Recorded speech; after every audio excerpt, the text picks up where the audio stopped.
So today I'm going to go over how I manage multiple games with the same Unity codebase.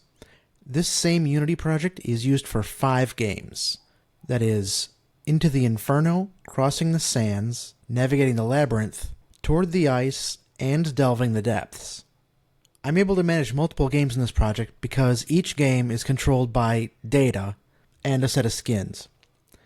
So first, I have a dungeon data object that has every one of the levels in the game, the available player classes, the available player races, a set of pre-generated characters, some Steam achievements, and various things that control how the game mechanics work. In addition, there's settings for what type of combat and spellcasting to use. That's combined with a user interface theme.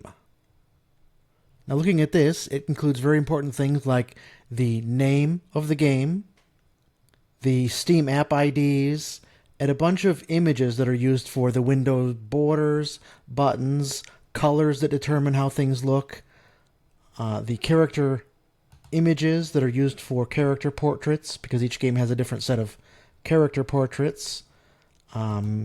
Each game has a different set of images that can be for the treasure chests. So all of this is defined in a theme. So that, combined with the dungeon, specifies how the game behaves. So in my main game controller, there's a dungeon associated, in this case Navigating the Labyrinth, and a UI associated, also Navigating the Labyrinth in this case. So when the game runs, it uses that data to determine what levels spawn and what you can do in the game and how it looks. One of the problems with having all of this data in the same project is that as I add games, it would normally get larger and larger and larger. The first game was about 2 gigabytes, the second about 4, the third about 8, the fourth about 16, and I have no idea what size the fifth one is going to be because I've really just started it and it's a prototype phase. But what helps me keep the build size down so I don't create a 16 or even 32 gigabyte build for a 2 gigabyte game is a tool called Exclude From Build. So what I do, for example, in Toward the Ice, if I exclude certain sets of maps and data, then that does not get packaged in the build no matter what. Now, normally Unity is smart enough to not package things into a build if they're not being used. But because these maps for other games are defined within a dungeon data object, it will load them if I don't exclude those dungeon data objects. So I just go through and exclude stuff for each different game. I have separate excludes for Into the Inferno. What happens is during a build, this tool will temporarily rename the files so they cannot be found and cannot be included. Now, if you exclude something that's important to the game and it tries to access it at runtime, it will crash or throw an exception, depending on what sort of thing you're excluding. So this can be dangerous if you haven't organized your project very well. Now, it is a fair amount of work to switch between projects because of all the settings I have, and I could probably optimize it a bit. So here's how I change between projects. Since this is currently in Navigating the Labyrinth, the first thing I do is change the Exclude From Build to Toward the Ice. Now, there are certain settings I have to change in the dungeon settings. I change this from Navigating the Labyrinth to Toward the Ice, and I change this UI theme from Navigating the Labyrinth to Toward the Ice.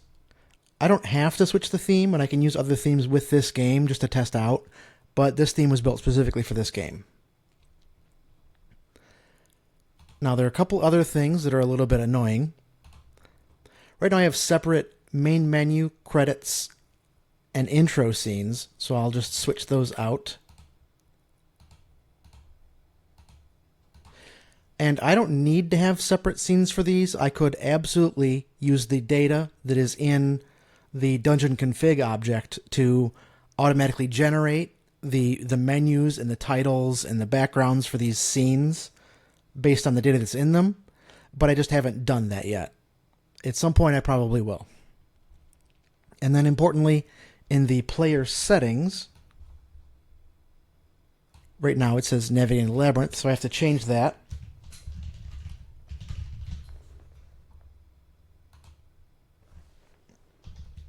And of course, change the icon to match. And now the game is set up to build for Toward the Ice.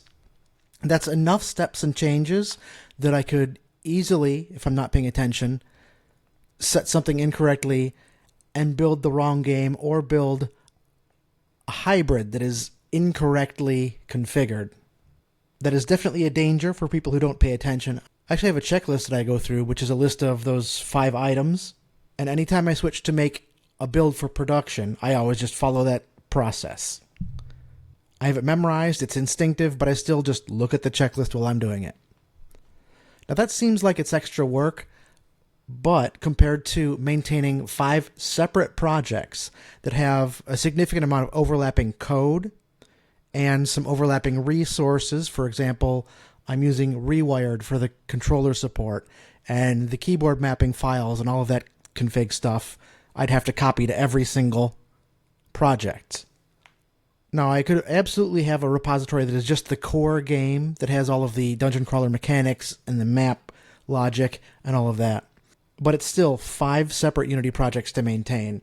This allows me to just switch what I'm working on without completely unloading and reloading things, and just it has a much better flow for me and allows me to save a lot of disk space in the process. I'll link this Exclude From Build utility in the description. It's also handy for creating mobile builds of things and you want to make sure to keep the size down. But since I don't build for mobile, that's not an aspect that I use. I'm just going to show a little bit of my code just to give an example of how I access this data to change behaviors. So here's an example, the On Credits handler in the main menu. When someone clicks the Credits button, it will get the game name from the dungeon settings, and then it will load a scene based on that name. They're all named with the same convention, so it'll load Credits Navigating the Labyrinth or Credits Toward the Ice, so I don't have to worry about changing the code at all as long as the config has been set right. The same goes for when I start a new game. It will get the dungeon name and load a scene that is intro and the name. So intro Navigating the Labyrinth or intro Toward the Ice, and then it goes from there. And just to show the actual scene, so this is what one of the main menu scenes looks like, and that's what's calling that code that I just showed. Just a few buttons and a few settings. The other scenes for the credits and the intro are also little self-contained things that will just show a couple of screens. That's how I manage multiple Unity games within the same project. So now that I've shown the details of how this works, I'm going to run through it real quick. So first, we have Navigating the Labyrinth, and I'm going to show jumping in to play that.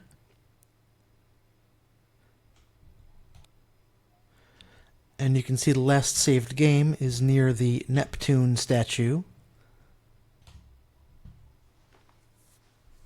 And now I'm going to do the process of switching over to Toward the Ice. Exclude from Build. Game settings for dungeon data. And user interface theme.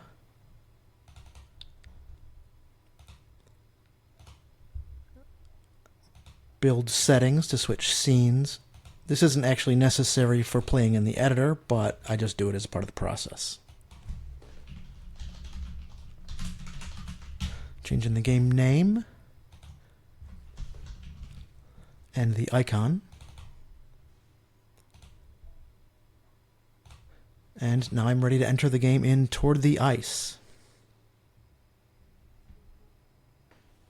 And here we've loaded Toward the Ice. I'm just going to go with pre-generated characters. And this is the starting area.